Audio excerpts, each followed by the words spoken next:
What is up, my friends? Welcome back to the channel. Today I'm diving back into Arcane Bridging the Rift. I'm going on to part 2. This one is titled Persistence or When Your Best Still Sucks. And I might even end up doing part 3 if I have enough time. But man, I'm obsessed with both seasons of Arcane. And so going through the making of this show has been a blast so far. I'm excited to keep going. I do have the Tootsie Cam set up, so she is in the room with me. We're having a good time. I hope you guys are having a good time.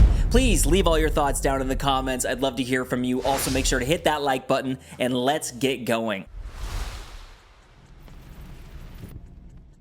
So what, at the end of the last part, he was turned down, right? What is truth but a survivor's story? Managing Fortiche is like, sometimes I feel like a band manager. Like, guys, you're doing whatever you want, but I want you on stage at this time for the concert and the gig. And they're always on time at the end. So you have to trust them.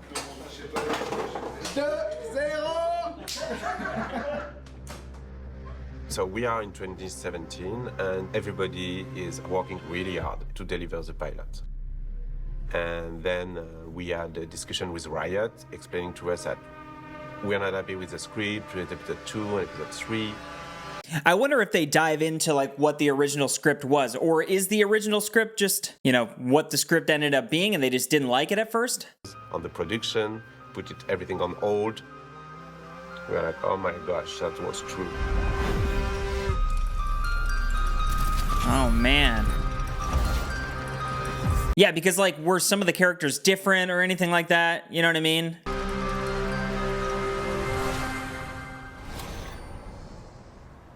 Everything is going to shit right now. The pilot is phenomenal. Like, it really is. That's what draws you in. That's that first episode, and it sucked me in. So I wonder if they changed it much. Pulled into a meeting, and then it was like a strange intervention where a bunch of other rioters basically told him that it sucked. It was such a blow to the team to just feel like, man, we're being told to stop completely and potentially even find different showrunners, different writers for the whole thing. You know, you've been killing yourself, you know, to try and make it work and try and figure it out. And you like just, I mean, your first thought, of course, is just like, is it dead? We were really only able to... Oh, man. And so we just kind of had this feeling like we're gonna have to tell all these people that we just hired, they have to be like, oh. Oh, man. I don't know, it's just like the worst thought. I think Alex and I just felt like we suck. Like we failed, you know?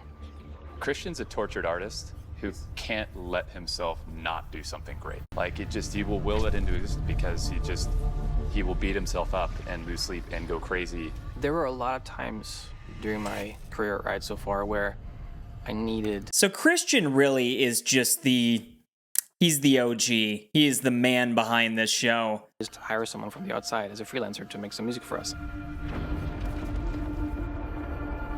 Or why would we make music videos? That's insane, you know, like video game companies don't make music videos.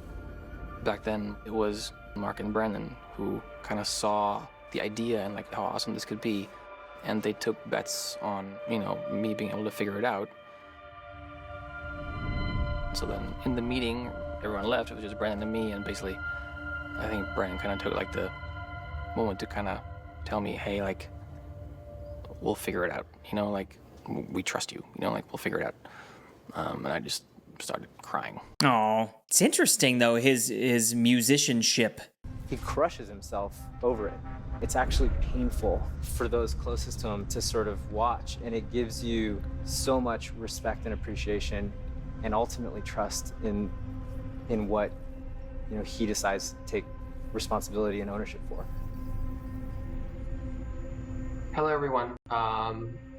I want to talk to you guys a little bit about our decision to delay the further production of the follow-up episodes of Arcane. Oh, jeez. 15 different versions of this video because I just always was just kind of sitting there like, And I wanted to give you guys some more information about it, you know, why, what our plan is, and so on. And I'm sure you've heard from... We did not show this. With that, everybody will cry, everybody will jump. That's funny, man. Fortiche or whatever, so they were like, yeah, we didn't show that. Not a good idea. So it was like a harsh time.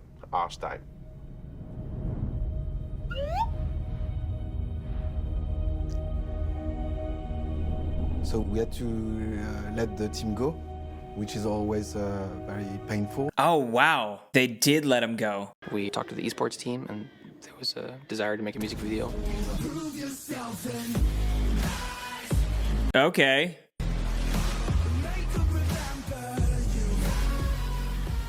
Which became the Rise music video. And then we started talking to the music team, and they were working on something like a crazy idea about a K-pop group.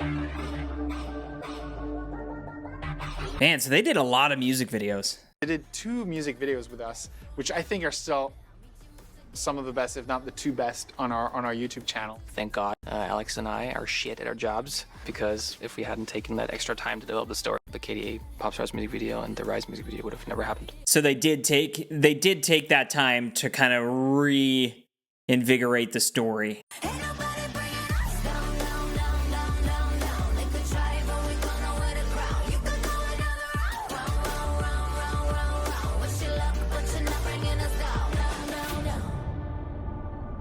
Okay, K-pop. From the Undercity. I was an outsider the moment I stepped foot in Piltover. I didn't have the benefits of a patron or a name.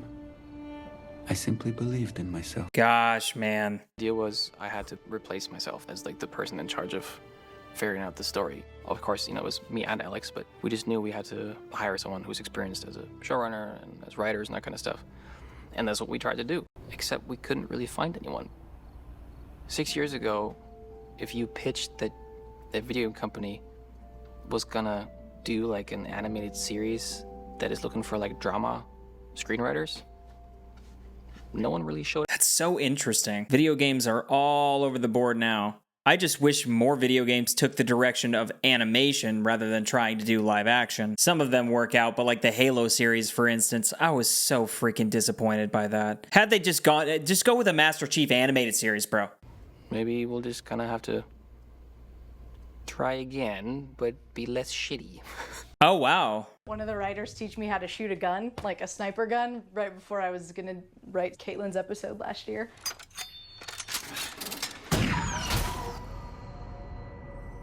We're in my house, and I have a little office here where I do my writing. Nice. Can you show me that? Sure. Through the kitchen. Rotten luck, boys. But there's a fight scene in episode 5 of season 1. Yeah. Is the episode I wrote. One of the things I'm like so proud of is it's like between 2 women with like a different body type, like both like really muscular. They're doing moves that you haven't necessarily seen women do before on screen. Man, I loved that fight. Scenes as like being just like another talking drama scene. Like there has to be a turn, there has to be motivations. You have to learn something new about the character in the fight that you didn't know before. I'll give her your regards.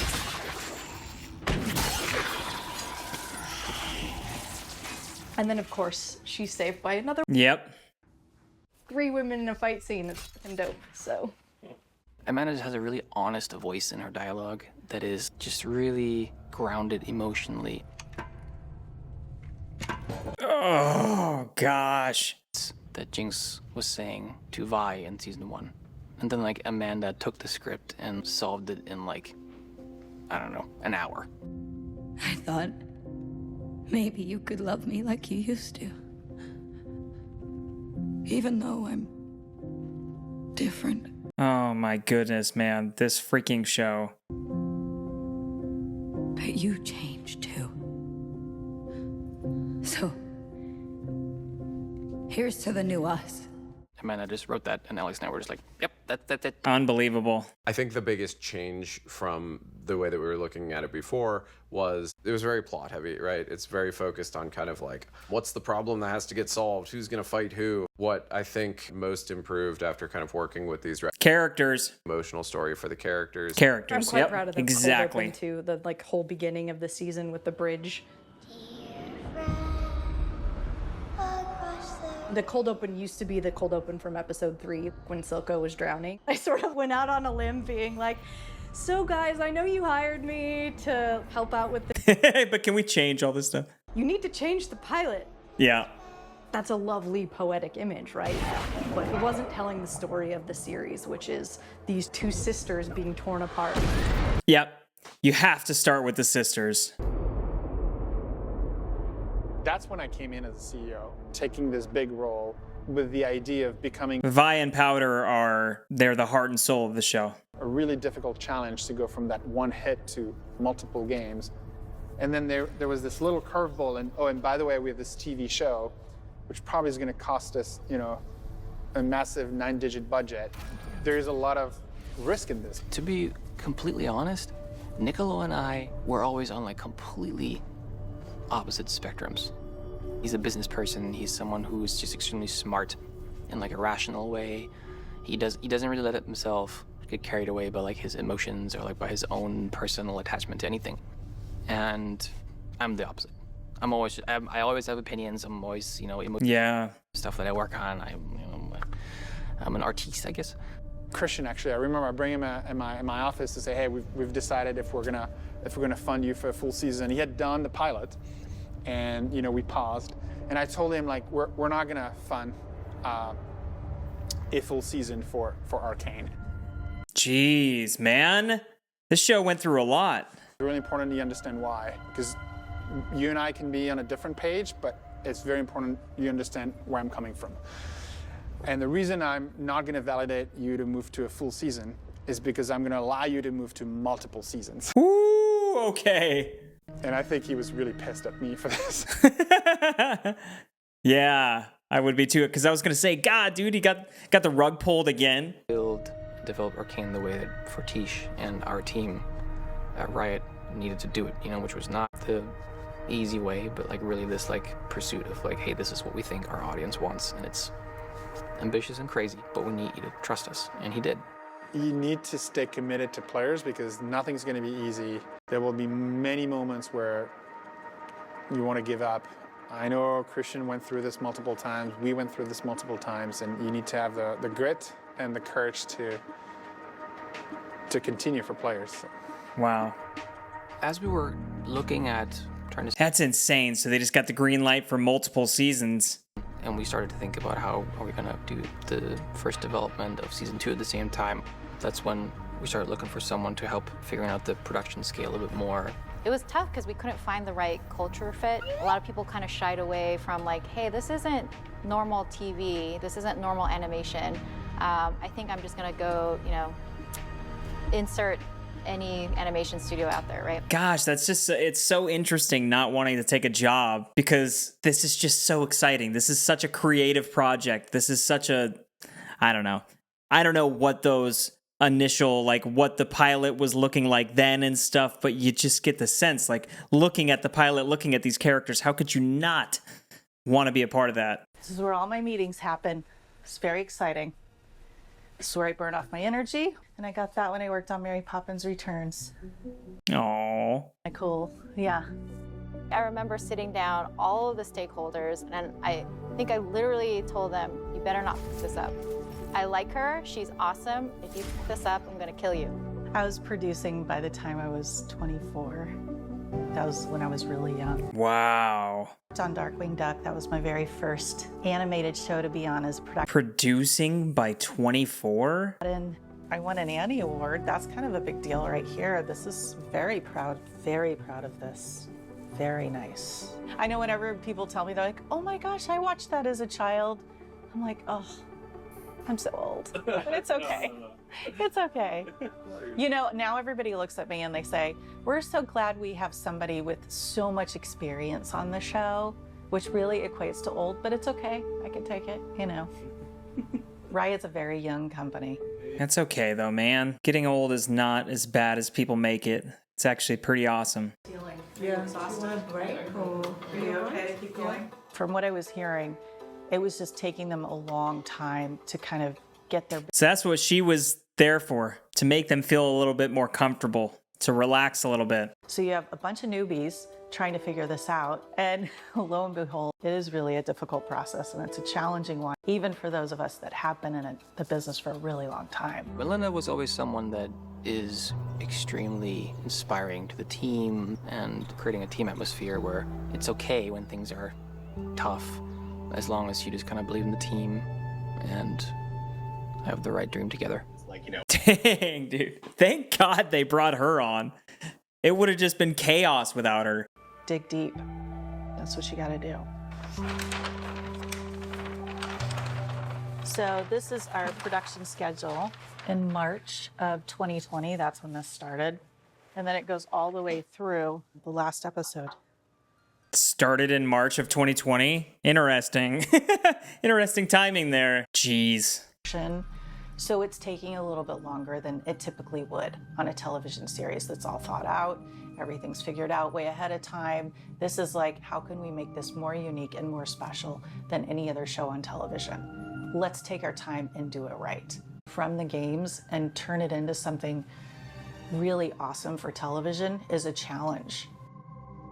Definitely, but what a fun challenge that must have been. But they're doing it because they love the players and they want the players to be happy. And it's special. It's like you don't just see them as these little tiny things walking across the screen. By putting them on television, they have soul and they're deep. Oh, man. Do you actually have that quality to mesmerize an audience by staring at two characters? That is the crazy part about Arcane, is just how mesmerizing it is. And it's not just the animation style. I know the animation style is different, but there's something about these freaking characters, specifically JINX, man. That character is so unique in general, and the journey that you go on with her. Anytime that she is on the screen, I'm just like, I gotta be here. I want to be here. I want to see what she's doing. She's just so freaking cool. Style and innovation, but it doesn't exist, and I think we together can do it. Let's go. Let's freaking go. Okay, guys, I got the time if you do. I'm diving into part 3. This one is titled Killstreaks Meet Keyframes. And let's just keep going with this because I'm having a good time. This is an awesome documentary. Piltover looks like Paris. Things are designed to be functional, but also to be a piece of art. I think that's something very much the French kind of spirit. Yeah, so this. I honestly didn't put the 2 and 2 together of Arcane looking French until this. I hope people are gonna be surprised. It's funny, after all this time watching Arcane and like diving into this, I still have not really looked into the video game, maybe as much as I should. I don't even know really how it's played. I know it's not like a first-person shooter.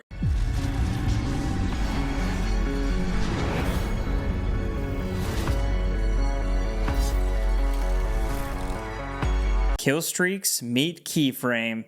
I hope this kind of dives into the video game a little bit. I need to learn more about this. My goals this whole time is like, I want to solve the story beats with the team in Paris. It's just going to be great to be like, hey guys, here's all our awesome ideas. And then they tell us whether they can produce it or not. Very practical of them, yeah, for sure. If we ever proceed with a scene without taking in that input from the directors here, it's worse, you know, because they're just so talented. They always find this really creative spin. Pascal has this amazing eye for character designs, the models, the stylization. Tu vois la cam, je sais pas si on pouvait pas mettre une caméra qui tremble un peu là-dessus. Who is the... Why just the man of shadow? Jérôme, he's the invisible wizard at Fortiche.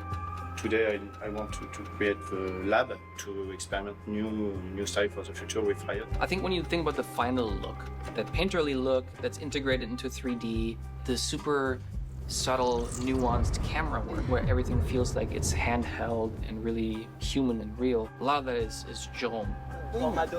Yeah, that's an interesting style of animation for sure, where it really feels like somebody's in there with a camera. It's also interesting how this style of animation is kind of taking off. I don't know that much about all of the animation and what goes into it, but like after watching something like Wolf King or seeing that new Predator trailer that came out, like seeing people kind of adapt that style, it's exciting. But I wonder if that to Arcane, if like the creators of Arcane is kind of like, hey, is everybody like ripping us off now? Maybe they aren't. Like I don't know. Again, I don't know all the animation stuff, but it does kind of seem like after the success of Arcane, a lot of other studios are doing projects that look similar to this. Yes. I loved that they added them as kids in there. The coolest. On the in the room, but it just added this level of emotion between them. It honestly, it's like, oh, I feel like these characters could be in love now.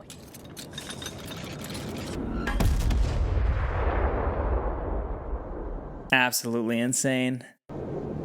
This sequence is in every way, technically, artistically, and it's I don't know how to say that, masterpiece of the whole season. Yeah, this particular image to me is just like the combination, Hextech's art and science.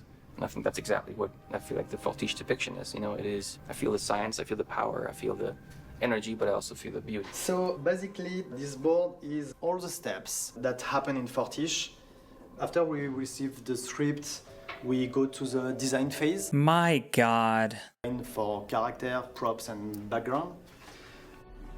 En l'occurrence, ce bateau-là, il a été fabriqué par Victor. Et en fait, mettre en scène ce bateau, c'est une manière de montrer que tout petit déjà, Victor était un génie. Then everything goes in storyboard. In the storyboard department, we take the scripts and we work with the directors. We try to build something that is not there yet in the script. But there's also the editing that is working at the same time to really find the good timing for the boards. As an editor, my job is to assemble those storyboards together into what we call animatic. And then while oh my gosh, such a complicated process. I love a good conundrum. Hammer forging is such delicate art. Shimmer is rampant in the Undercity, attacks at the Hex Gates and in the Academy Square. Yeah, but I said I already called it. You can't do... I called dibs. We get voices from the actors, and then we cut them with sound effects and temp music in order to see the movie and see how it works. So do the vocal actors come back and do another round of that? Or do they only have to come in one time, I wonder? Right, okay? So we were able to watch the whole season from start to finish before we animated the rest of the episodes. You did this? Heartbreaking. It's not always easy to get these really raw emotional performances from really young actors, and so Mia and JINX, who we cast for Powder, I remember going into the VO session and being like, all right, today we're gonna make a 11, 12-year-old girl cry. Let's see how that goes. Yeah. She left me. Oh, God. She is not my sister anymore. That music. I remember all of us in the booth just being shocked. I have that score, that song on my my movie score playlist that I put on when I video edit here, and sometimes that one will come on and I have to stop video editing and just be like, oh God. It's just so powerful. Why did you leave me? Because you're a jinx! Oh, no. To get into that place of vulnerability was hard for me. Bye, come back, please come back, please, Violet. I need you, please. I have a little brother who is my best friend in the entire world. We get upset when we don't see each other for more than 3 days.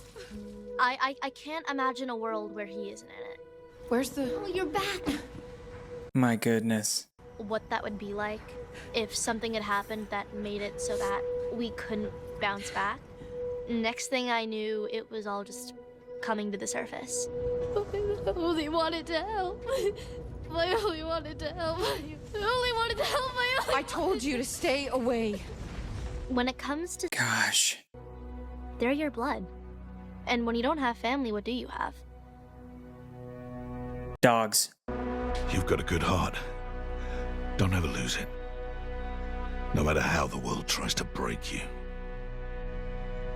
Quand on entendait les voix, on se disait ah tiens, peut-être qu'on peut avoir vraiment quelque chose de particulier, de beaucoup plus subtil et beaucoup plus profond. Yeah, man. Yeah, he's like crazy performances. I always knew you'd come back.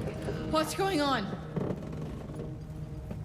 Quand on entendait les voix, on se disait ah, on peut peut-être aller vers du Scorsese plutôt. Yup. All the main characters were really scary to cast because, I mean, you were not just making a new character. It was like Where do you get the budget for like Haley Steinfeld and stuff, though? 6 years of, you know, 100 gazillion million people who have very specific expectations and opinions about who these characters are. So don't f it up. I guess really at that point, maybe it wasn't that high. But I feel like getting somebody like Haley Steinfeld back now would be like... I think we looked for tough. the JINX actress, I think, for roughly 3 years. She's so beloved, and her voice is so specific. For a while, we were like, can we find someone who can do this? The hard thing was that we had to find someone who can do both the intimate and quiet moments that are just like these really vulnerable acting moments. But at the same time, we also needed an actress who can also do the really loud moments that JINX is really known for. And you typically can find one or the other. I remember we were at a point where it was just, we've been looking for so long, we kind of just went through all of the LA catalog of talent. Let's just pick one and just go. And it was just this like, no, we can't. Yeah, you have to find the right girl. At one point, through the help of some casting folks, we found Ella. Hi. And I mean, it was like the pearly gates just opened. Well, look who it is. The boy savior. Yep. What's her name? Ella Purnell or something? Is it Purnell?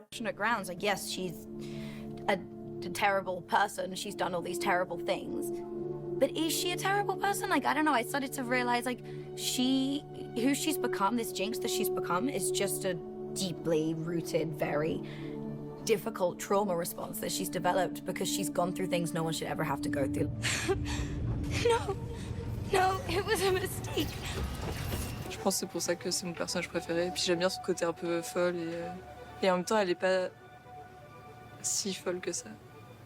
Pas si méchante. Ouais. Yeah, she has a heart. And the way that they get you with that is they start with Powder as a child, you know? They show you the beginning rather than just showing you the Joker, you know what I mean? Like, full force. They give you the backstory before you even get to the Joker. Not to say that JINX is the Joker, but... De transmettre en fait des émotions juste avec une caméra, avec les mouvements de caméra, avec la focale qu'on va choisir. Oh my goodness, this is so complex. It's like they build out the scene so that they can shoot it with a camera, kinda. It's like just building out the entire thing and then you can mess around with it. And then it goes to animation.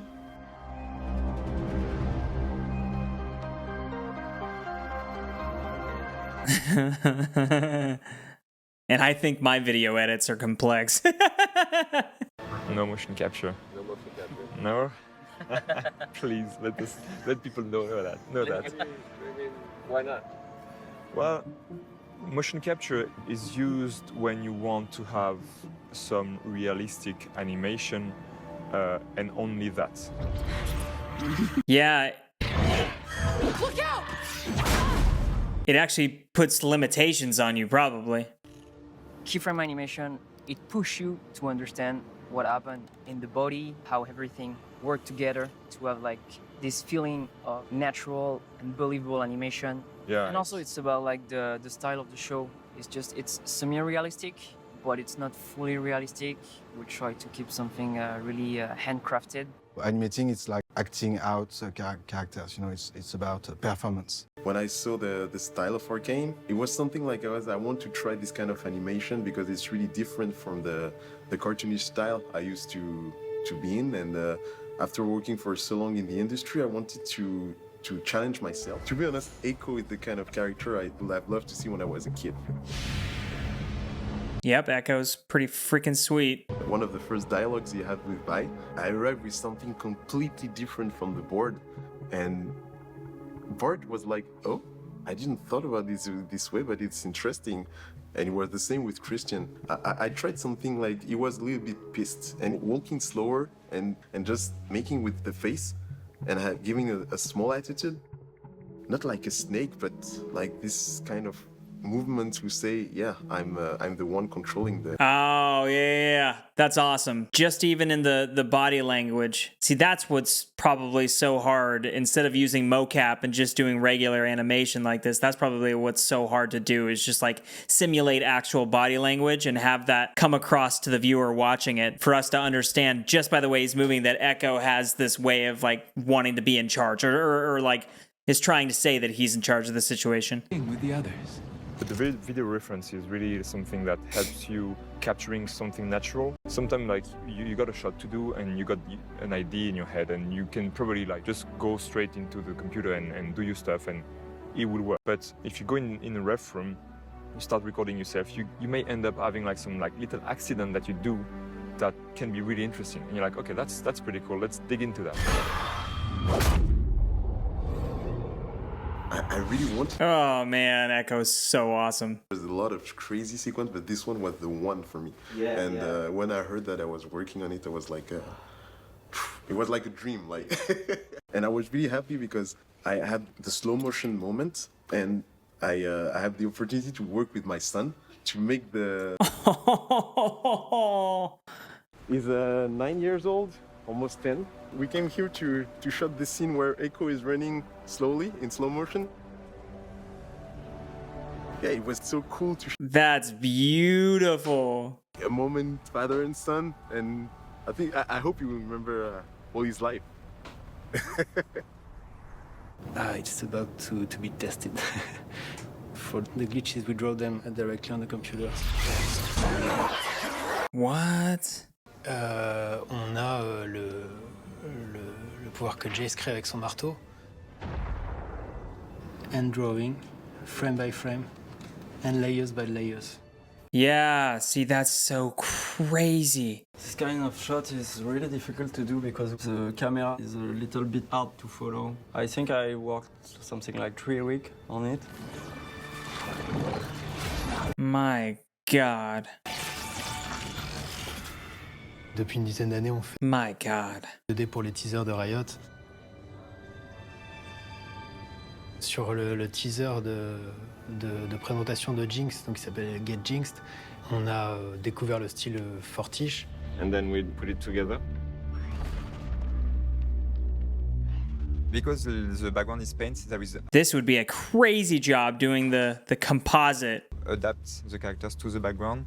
So when we see like a red light on Sevika and it's changing for a green light when she is going further, actually, technically, nothing is there. We have to create everything from the background, from what we see in the background. So yeah, we go from here to here. Man. Compositing at Fortiche is one of their signature crafts, and it's just a straight mystery box for me. How do they paint the light? I cannot tell you.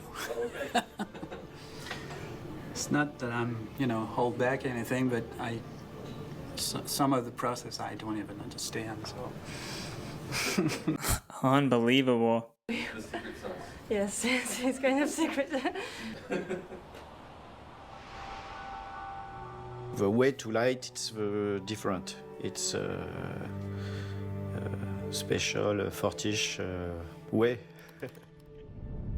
But it's so simple. That's so interesting. It's not magical trick. It's just artists and people who are doing beautiful things. The real magic is everywhere. This makes you appreciate the show so much more. I'm so happy I'm watching this. Unbelievable, man. Because of their handcraftedness and the paintery look, it gives us this timeless look that I think even when the technology evolves, that this will still feel lasting. In the same way, I think I can go back and watch like the Disney animation like Bambi or, like Cinderella, and it's yeah, it's timeless. Yeah, absolutely. Tell you what will age is those live action adaptations. Tell you what's going to be forgotten about is Snow White.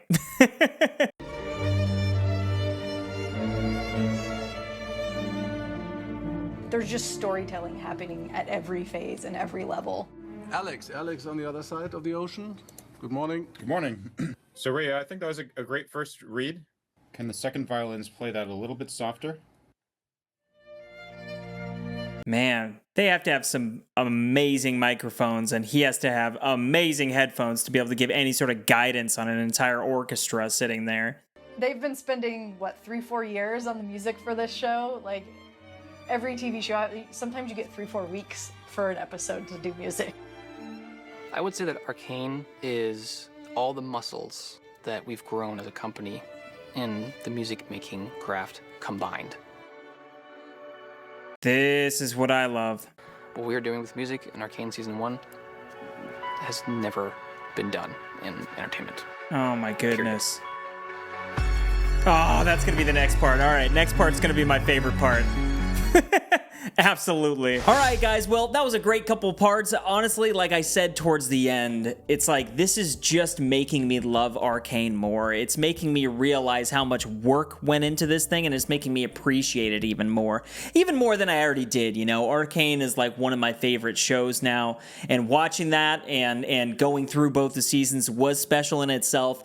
But then watching this, it just adds so many more layers to the process, and it also makes me so excited that this now exists and they're going to carry on and do more projects, you know what I mean? I'm really excited about the next part, the music portion. That's easily going to be my favorite. I already know that, but I do want to hear what you guys have to say. So keep the Arcane conversation going here on my channel. I love the show. I would love to keep talking about it. Let me know down below, as well as hit the like button. But more than anything, my friends, keep up the good vibes. I'll see you in the next part. Peace!